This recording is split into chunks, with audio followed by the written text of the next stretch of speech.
செய்திகள். சர்வதேச மனித உரிமை பாதுகாப்பு கழக நேஷனல் சேர்மன் M.A. ஸ்டாலின் அவர்கள் இன்று சிறப்புரை ஆற்றினார்.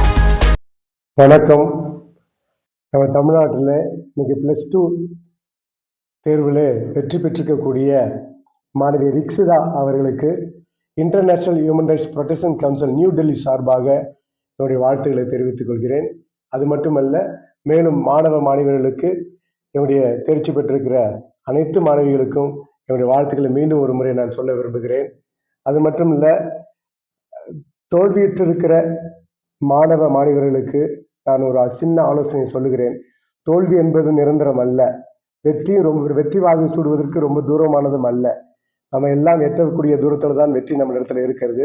அதனால உங்களுக்கு எல்லாருக்குமே எக்ஸாம்ன்ற கனெக்ட் பண்ணியிருக்கிறாங்க. எக்ஸாமில் நீங்கள் எல்லாரும் நல்லா படித்து மீண்டும் ஒரு வெற்றி வாகை சூடுவதற்கு நல்ல ஒரு சந்தர்ப்பத்தை, நல்ல ஒரு சூழ்நிலையை நமக்கு அரசாங்கம் உருவாக்கி இருக்கிறது என்பதை நீங்கள் ஒரு நாளும் மறந்து விடக்கூடாது.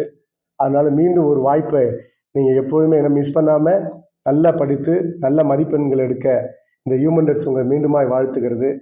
அது மட்டுமல்ல, இந்த கால சூழ்நிலையில் இன்றைக்கு இப்போ வந்த செய்தியின்படி நாளை முதலமைச்சர் பதவியேற்க இருக்கிற TVK தலைவர் ஜோசப் விஜய் அவர்களுக்கு international human rights protection council New Delhi சார்பாக என்னுடைய வாழ்த்துக்களை நாங்கள் தெரிவித்துக் கொள்கிறோம். அது மட்டுமல்ல, புதிய கவர்மெண்ட், புதிய சட்டமன்ற உறுப்பினர்கள், புதிய அமைச்சர்கள் எல்லாம் இடம்பெறக்கூடிய ஒரு அதிக பெரும்பான்மையை கூடிய நல்ல ஒரு ஆட்சியை கொடுக்கக்கூடிய நல்ல ஒரு தலைவரை தேர்ந்தெடுத்து இருக்கிறார்கள். மீண்டும் எல்லா தமிழக மக்களுக்கும் இன்டர்நேஷனல் ஹியூமன் ரைட்ஸ் சார்பாக என்னுடைய வாழ்த்துக்களை நான் தெரிவித்துக் கொள்கிறேன். அது மட்டுமல்ல, கூட இருந்து உங்களுடைய தலைவரோடு கூட இருந்து நீங்கள் கரெக்டான அந்த நேர்த்தியான பணியை எடுக்கும்படியாக ஒரு சில ஆலோசனைகள்லாம் இருக்கிறது. எப்படி நீங்கள் அதை பயணிக்கணும், எப்படி நீங்கள் அந்த வேலையெல்லாம் செய்ய வேண்டும் என்பதை ஒவ்வொரு நாளும் உங்கள் டீம் ஒர்க் ரொம்ப முக்கியமானதாக இருக்கிறது. ஏன்னா ஒரு காரியம் செய்வதற்கு முன்பதாக அது செய்யலாமா வேண்டாமா என்று சொல்லி அநேக முறை யோசனை பண்ணி செய்வது நல்லது. அது மட்டுமல்ல, நான் முந்தா நேரத்தில் ஒரு சின்ன ஒரு கிளிப் ஒன்று பார்த்தேன். ஒரு வீடியோ கிளிப்பில் நான் பார்த்தேன். ராயபூர் நான் அதில் இருக்கிற ஒரு சட்டமன்ற உறுப்பினர் கேட்க பார்த்தீங்கன்னா ஒரு வாளை வைத்து அவர் வெட்டுகிறார். இது அங்கேயும் இங்கேயும் எந்த வித்தியாசத்தையும் நம்ம பார்க்க முடியாது. அதனால அப்படியாப்பட்ட ஒரு சிரமமான ஒரு அருவருப்பான காரியத்தை நம்ம செய்யக்கூடாது. ஏன்னா மக்களால் தேர்ந்தெடுக்கப்பட்ட நாம் மக்களுக்காக ஒரு சேவை பண்ணுவதில் ஒரு பெரிய அந்த ஒரிஜினாலிட்டி, அந்த தூய்மையான காரியத்தை மக்கள் எதிர்பார்க்கிறார்கள். இப்படியாப்பட்ட ஒரு குவாலிட்டி இல்லாத அன்குவாலிட்டியான ஒரு நபருக்கு நம்ம வாக்களித்து விட்டோம் என்பது எந்த மக்களும் ஒரு நாளும் ஃபீல் பண்ணவே கூடாது.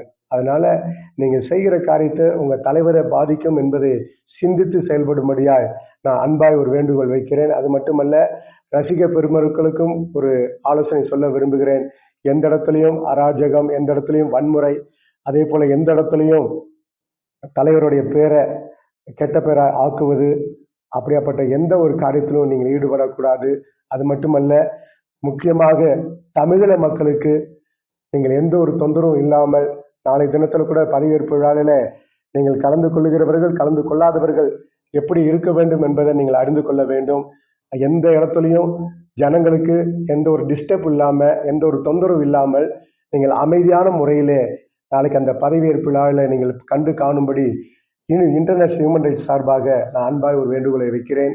அது மட்டுமல்ல, எவ்வளோ பெரிய சிரமத்திற்கு ஊடாக ஒரு ஆட்சியை பிடிக்கிறோம் என்பதை நீங்கள் மனதில் உறுதி கொள்ள வேண்டும். அது எல்லா ரசிகர்களுக்கும் பொருந்தும், எல்லா சட்டமன்ற உறுப்பினர்களுக்கும் பொருந்தும், எல்லா அமைச்சர்களுக்கும் பொருந்தும். கூட இருந்து இந்த நல்ல ஆட்சிக்கு நீங்கள் உதவி செய்யும்படியாக நான் அன்பாய் கேட்டுக்கொள்கிறேன். நன்றி, வணக்கம்.